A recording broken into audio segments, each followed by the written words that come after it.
Nostalgia. It's a feeling we all know intimately, whether we realize it or not. It sneaks up on us in quiet moments and sometimes knocks the wind out of us when we least expect it. It is both comforting and bittersweet. It's elusive but unmistakable, and it deserves a closer look, not just as a fleeting emotion, but as a meaningful force in our lives, one that carries both profound insight and subtle risk. See, nostalgia is a curious thing. It's not simply the act of remembering. No, memory by itself is mechanical. It's just a retrieval of data. Nostalgia, by contrast, is emotional alchemy.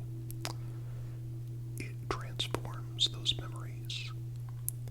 It coats them in a soothing light and infuses them with longing. It gives weight to a moment long past, turning the ordinary into something sacred. You might hear a song, maybe just the first few notes, and instantly you're no longer in your car or at your desk. You're 16 again, windows down, wind in your face, every possibility wide open. Maybe it's the scent of fresh cut grass that puts you back on a high school football field, or in a backyard where someone you loved used to sit with you in the late afternoon sun. That's nostalgia. It isn't passive. It pulls. It tugs at the heart, gently or fiercely, and it reminds you that you've lived. It reminds you that time passes, that some things fade, but they don't disappear completely. They live in the folds of your memory, waiting. And it's not always about a perfect moment.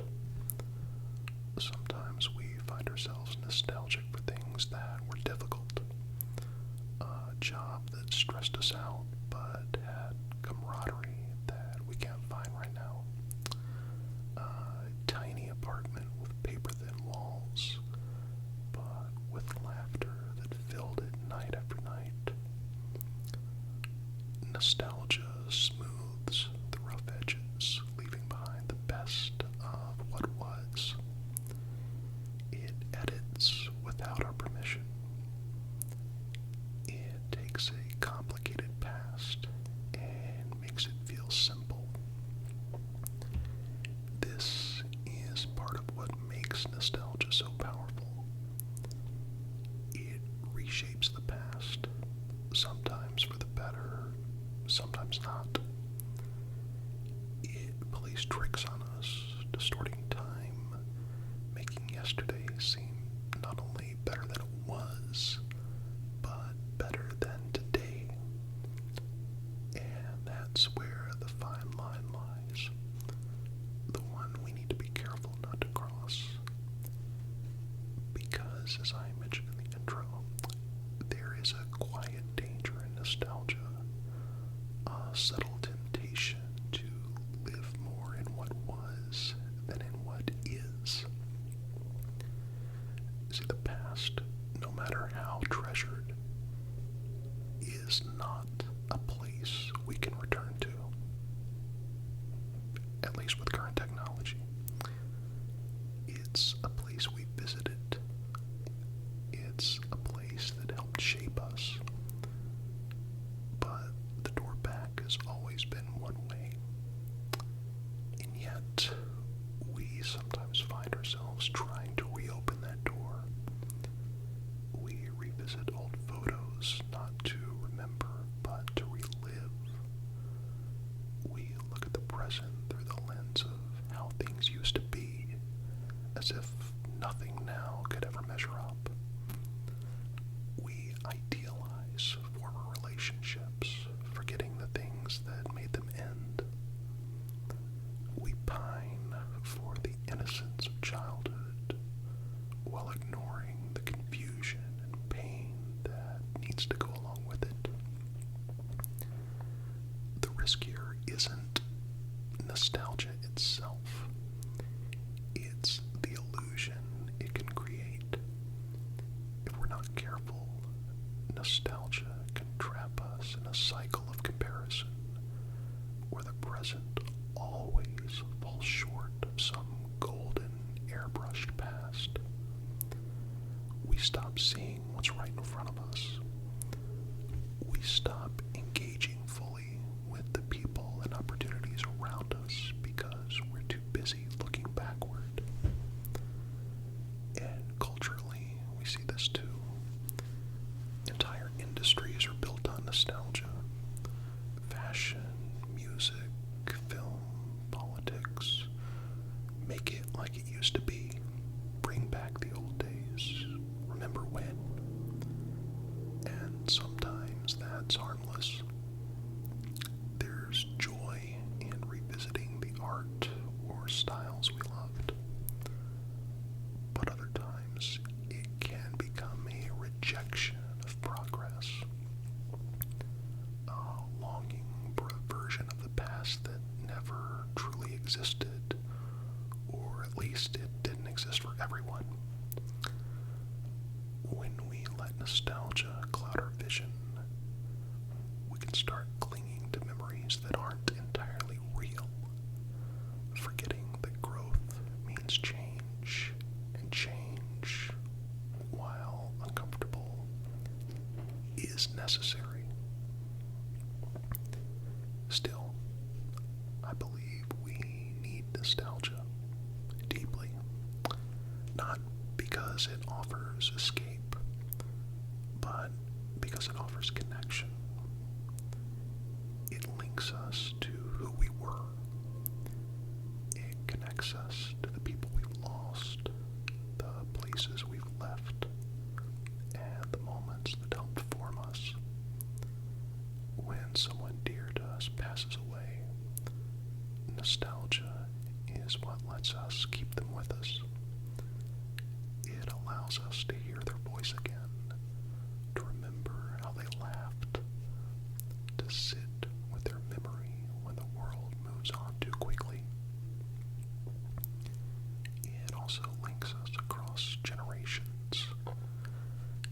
How many of you have heard your parents or grandparents talk about the way things used to be? Maybe they told stories of a neighborhood that's changed completely, of dances in a town hall, just simpler days overall. And even if you didn't live through it, you felt the pull of it. You could see it in their eyes, the way they smiled as they spoke.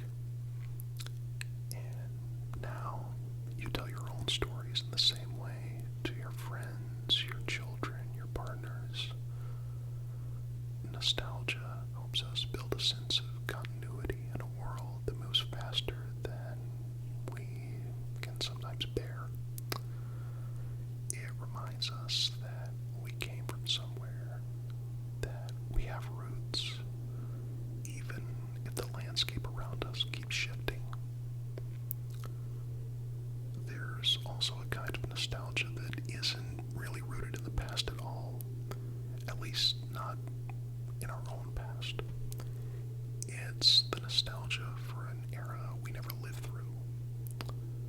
We long for the 50s, the 70s, the 90s, not because we remember them.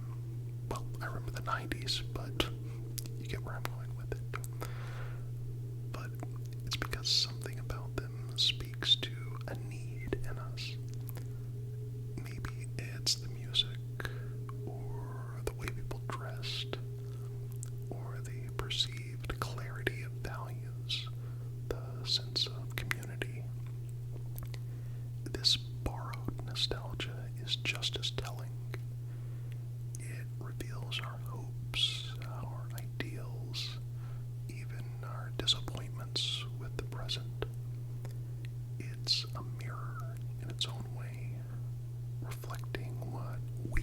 is missing. But the key is balance. The key is to honor the past without becoming beholden to it. Carry your history, but don't let it weigh you down. Use nostalgia as a lens, not as a destination. It should remind us of what's possible. It shouldn't convince us that our best days are behind us. Imagine your life as a story being written in real time. And nostalgia lets us flip back through the chapters to savor a beautiful sentence, to remember a moment of triumph or tenderness. But if we linger there too long, if we stop writing new pages, the story stalls. We become readers instead of authors, and the story deserves to go on. So yes, play the old albums, rewatch the movies that made you feel alive, drive through your old neighborhood if you get the chance, keep the photos on the wall, the keepsakes in the drawer, laugh at the inside jokes from 20 years ago, tell the stories again and again. That's how we keep them alive. That's how we stay connected to the people we were. But then close the album, turn off the music, step outside, look around. What new memories are waiting to be made? What songs will one day make you nostalgic for this very moment? You see, someday, and this is the secret, you are going to miss now. Someday, this chapter, flawed, imperfect, unfinished as it may feel, will be the one you look back on with a lump in your throat. So treat it with the reverence it deserves. Give it your full attention. Be present for it, because you are living in a future memory. In the end, nostalgia isn't the enemy. It's a reminder. It's a companion. It's a testament to the richness of being human. Just don't let it become an anchor. Let it be a lighthouse instead. Something that shines from behind